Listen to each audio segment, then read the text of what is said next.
CD, Tita Linda. Oo. Oo. Kasi, imagine mo, ang Ethereum ay pangalawang crypto sa buong mundo. Ang BTC, Bitcoin, number one. Ang Solana at ang XRP. Ibig sabihin, itong apat na ito ay aabot na ito ng trillion-dollar. Tama ba? Na value. Nakapasok ito sa UNX, ibig sabihin, legit na legit ang ating UNX exchange platform. Tingnan mo yung 24 volume niya, 24 hours volume. 'Di ba? Ang dami nagpapasok, Coach Eddie. Mm. Paano kung ini 2020 top 20 ko na dito? Abot ng milyon 'yan, $1,000,000 ang transaksyon. Sa dami po ng crowd one members, C1 members, lahat magpapasokan dito. Imagine ninyo. Kaya yung mga nandito po na wala pang UNX account, gumawa na po kayo. Mamaya makikita natin nandito na yung kwan, nandito na yung Corvette natin. Tama ba, Coach ID? Malapit na. Araw na lang Ah, natin natin. na Araw na. yan na lang. Magugulat na lang kayo na, ay, nandito na yung ating Corvette. Hmm. Yung mga nandito po na kwan ay gumawa na kayo. Ayan. Oh, kita nyo? Pwede nang mag-deposit.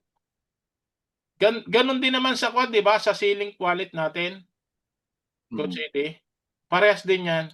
Parehas na legit. Mm. Tayo ay meron tayo ditong um, tingnan mo yung deposit, pwede tayong mag-deposit, 'di ba? Mm. 'Yan. Pwede tayong mag-deposit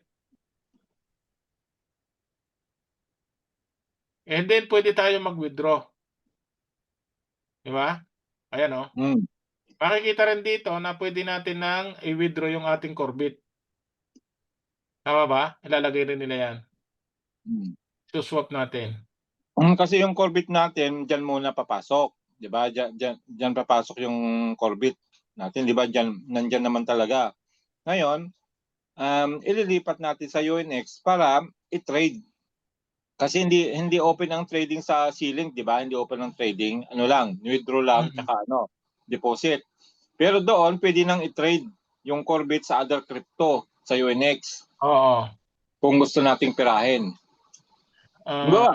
Iti-trade natin sa USDT o USDC. Mm. Tsaka mo siya ngayon dalhin sa GCash o sa GCrypto sa ibang wallet, tapos pwede mo lang in-cash. mm. Yung ating, nakalimutan Nawala ko, yung sa screen mo, bro. Nawala yung sa screen. wait lang, may hinahanap ako. Nakalimutan ko ng pasukin yung ating, ceiling kwan chain. Saan ba nakukuha yun? Ito nga. I-type mo lang. Ayan, ito, nandito na tayo. Ito 'to. Okey. May sarili na tayong network, 'di ba, Coach Eddie? Sariling network Mm. na natin 'yan. Ayan, oh, ceiling Ceiling chain. chain. Hindi Ceiling na chain. hindi na hindi na tayo Ethereum o Polygon, 'di ba? May sarili na tayong ceiling chain na. O 'yan, blockchain, oh, nakalagay niyo, blockchain, oh, kita niyo. Ayan, oh, deposit, withdrawal, internet transaction ay under na ng kuwento ng C1. Ngayon, bakit ko ito binuksan? Makikita natin dito yung transaksyon ng mga NFT. Dito 'di ba na makikita, wait lang, may pupuntahan tayo dito. Ayan, transaction token.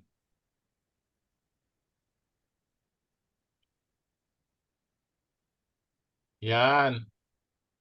Ayun, kita nyo? Hmm.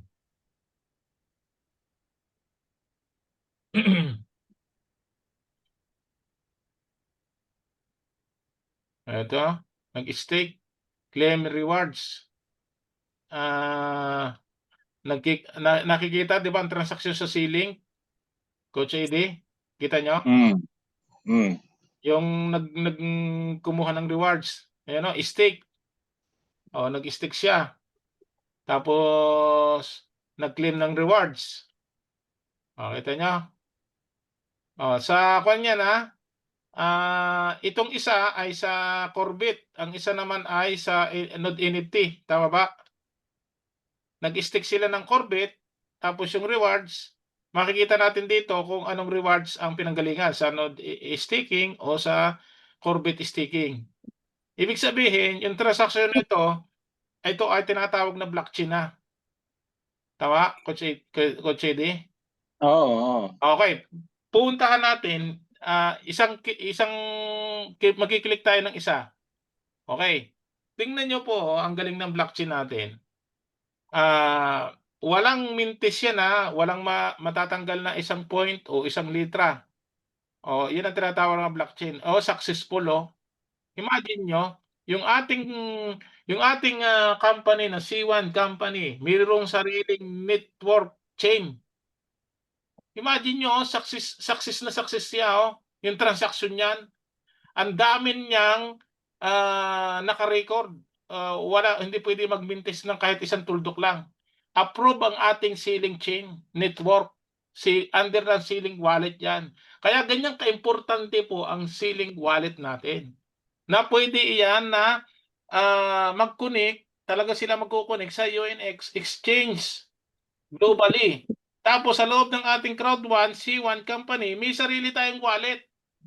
Na ito nga, mapapansin ninyo, kapag pinasok niyo itong ceiling chain na ito, lahat ng transaksyon sa ating mga asset, makikita. Uy, nag-stick O, di ba? Kikita nyo? Uy, nag-claim ng rewards Kanino kayang account ito? O, di ba?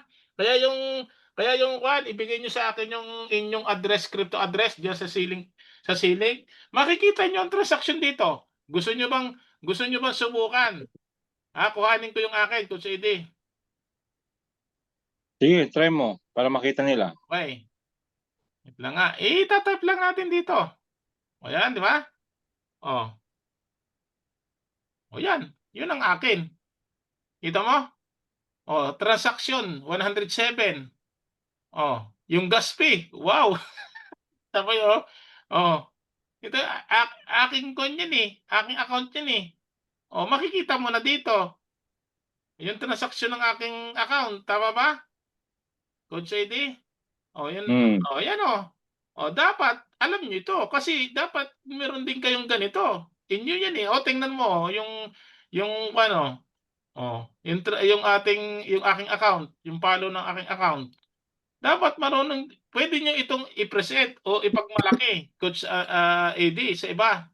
Uy, meron akong sariling platform, meron akong sinamahan, ito yung akin.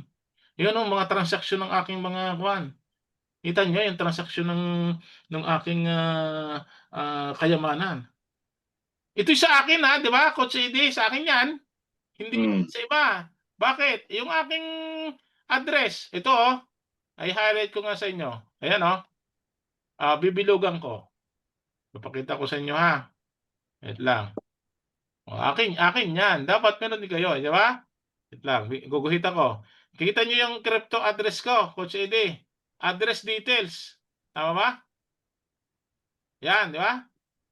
48A7.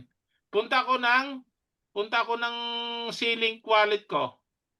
Di ba yan, parehas? Tama ba? Arere? Akin yun. Akin yan. Dapat meron din sila, Coach Eddie, na pwede nilang pindutin. Uy, parang hindi ko matandaan kung may pumasok ba o wala Nag-claim ako. Di siyempre magrereklamo ko si Eddie. Nag-claim ako, hindi naman pumasok sa aking account. Punta ka doon sa natin. Sa blockchain ng ceiling chain natin. Transaction. 'Di ba? May tawag dito di ba doon sa ating Planet IX Coach Eddie yun yung halimbawa Arbiscan, Etherscan, di ba? Ganon. Polygon. Tayo, ang atin naman ay may sarili din tayo, Explorer.ceilingchain.io. Yan ang atin. Okey. Naintindihan niyo ba sinasabi ko? Yung mga nasa loob? Hmm, Ayan, yes kita bro. niyo po, ayan, nasa taas, yung ginuhitan ko, explorer.ceilingchain.io. Ibig sabihin, approve na tayo na meron tayong network, 'di ba, Coach Edy? Legit tayo, Hmm, hindi tayo kung saan-saan lang nanggagaya o kung saan lang tayo napunta, 'di ba? 'Yan po yung kagandahan natin. 'Yan, blockchain po 'yan, kita niyo, ceiling chain blockchain, network na po 'yan. At ito po yung aking address account na ang report dito ay, nag-claim ako ng Corbit. Nakita niyo? Okey, paliwanag ko. Ito po nag-claim ako ng Corbit, ito nag-claim ako ng Corbit, 'yan ang Corbit, nag-claim ako. Tapos ako naman ay nag-stake. Ito, nag-stake ako ng 8,000 nung isang araw. Nakalagay din po diyan kung anong date. 'Yan, stake nakalagay diyan, naka-stake. Ito naman ay, ah, it yung isa ay alam ko ito ay kuwan, sa claim ng sa staking ng, Node NFT nag-claim ako, nag-claim ako, ayan. Dapat yung mga nandito sa loob alam din niyo po ang dami ng transaksyon, kita niyo ang transaksyon ko,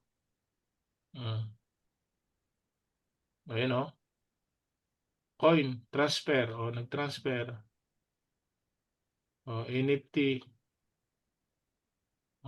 10,000 stake, nag-stake ako ng 10,000, oh.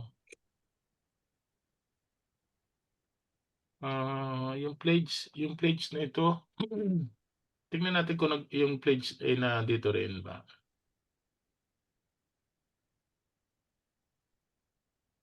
Tingnan natin kung naka-record. Parang hindi yata. Wala, hindi siya naka-record. Yung pledge. Yan, nakikita niyo po ano? Alam niyo na po yung mga nandito sa loob. Kailangan marunong din po kayo na gumawa noon.